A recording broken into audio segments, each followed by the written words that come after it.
Hello, good day. This is my requirement for the course Certified Digital Course Creator to be submitted to iHELP as a requirement to this course. So right now I'm discussing regarding plan maintenance system.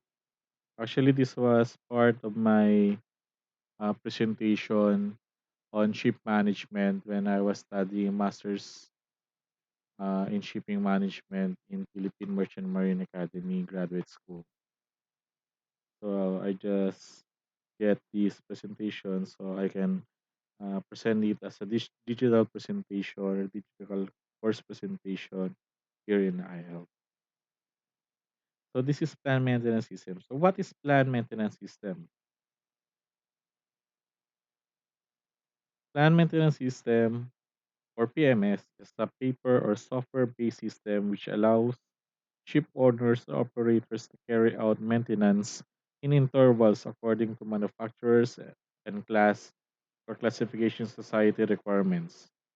The maintenance, primarily supervised by the onboard personnel, is then credited towards inspections required by periodic surveys. The planning and scheduling of the maintenance, as well as its documentation, must be made according to a system that is approved by classification societies like the American Bureau of Shipping, Germanischer Lloyd, Lloyd's Register, Bureau Veritas, or Det Norse Veritas, and others. Having a planned maintenance system on ship is now mandatory as per ISM or the International Safety Management Code. The purpose of the planned maintenance systems are to ensure that all maintenance is carried out with adequate intervals in accordance with the schedule in the planned maintenance system, to maintain and keep all engines, machinery, and technical components in good working order at all times, to avoid stoppages, and to maintain charter party speed and consumption requirements, to avoid interruption and oversight of work by covering all of the work. So, what are the regulations regarding maintenance on ships? As per ISM Code Section 10, for the maintenance of the ship and equipment, in 10.1, the company should establish procedures to ensure that the ship is maintained in conformity with the provisions of the relevant rules and regulations and with any additional requirements which may be established by the company. As per Section 10.2, in meeting these requirements, the company should ensure that 1. Inspections are held at appropriate intervals. 2. Any non-conformities reported with its possible cause if known. 3. The appropriate corrective action is taken. And in 4. Records of these activities are maintained. And 10.3, the company should identify equipment and technical systems, the sudden operational failure of which may result in hazardous situations. The safety management system should provide for specific measures aimed at promoting the reliability of such equipment or systems. These measures should include the regular testing of standby arrangements and equipment or technical systems that are not in continuous use. In 10.4, the inspections mentioned in 10.2 as well as the measures referred to in 10.3 should be integrated in the ship's operational maintenance routine. The IACS recommendation number 74 or the guide to managing maintenance in accordance with the requirements of the ISM code. The ISM code makes it clear that the ship operator, the company, the company is responsible for ensuring the safe and pollution-free operation of the ship.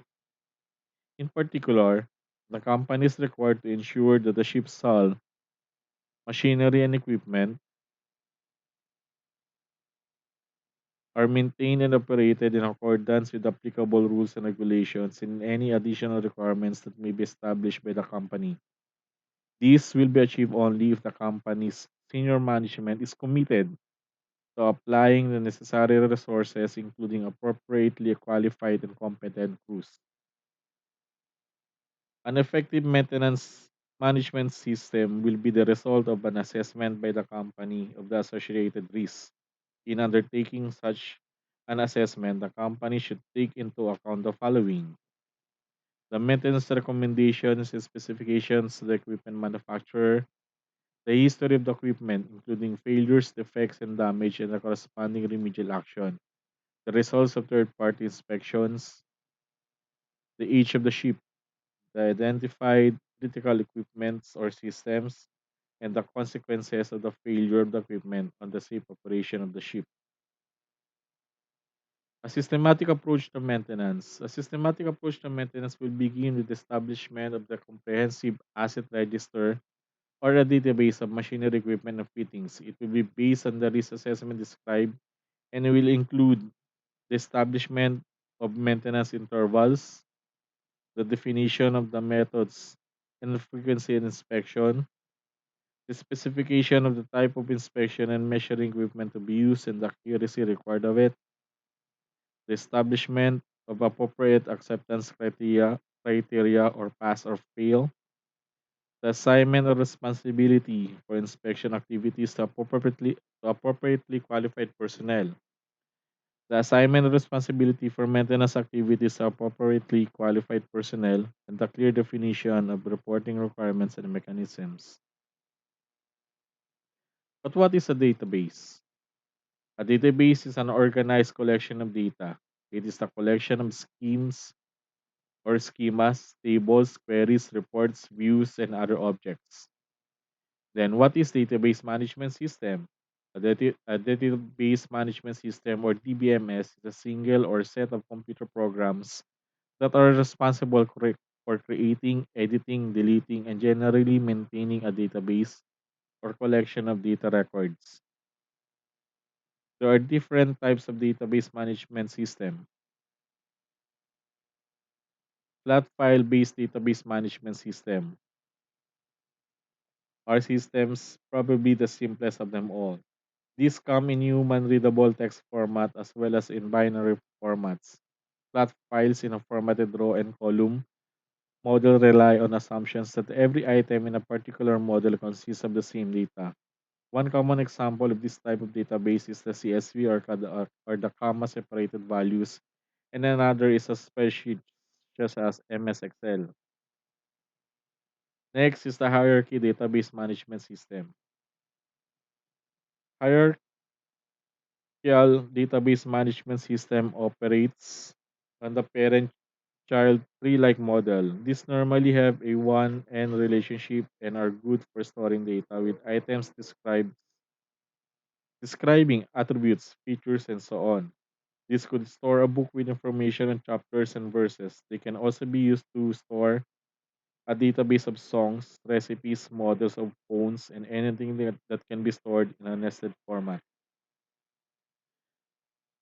The network database management system network database management system uses a data model similar to hierarchical database management systems.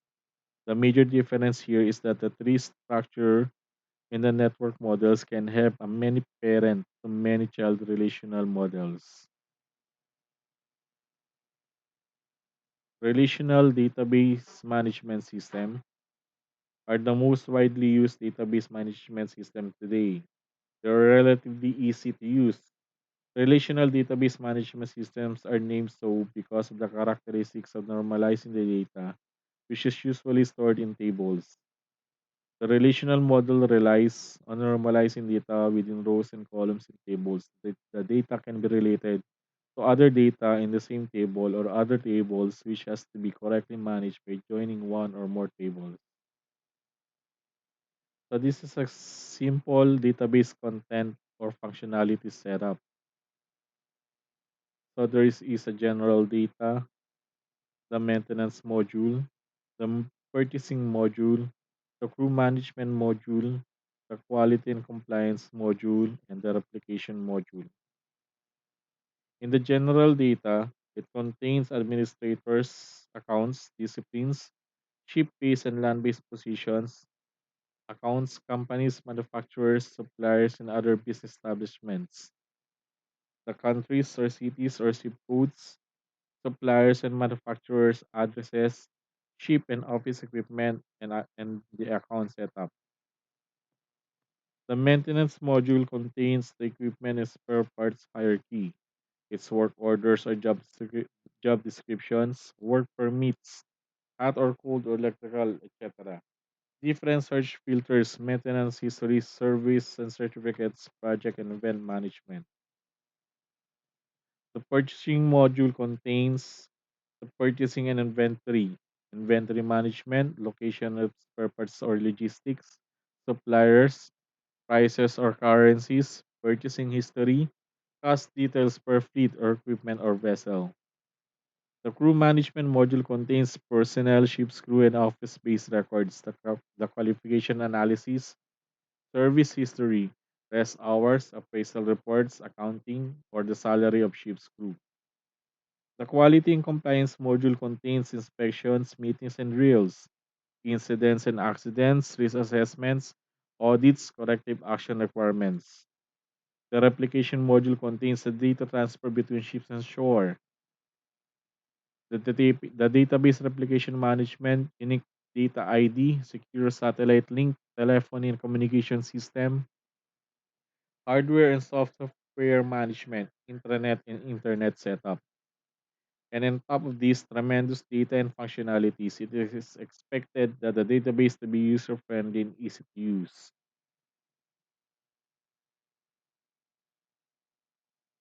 This is a simple replication setup of a database or a relational database from ship to shore and vice versa. So there's a server from the ship management company that is connected to an IT or software company.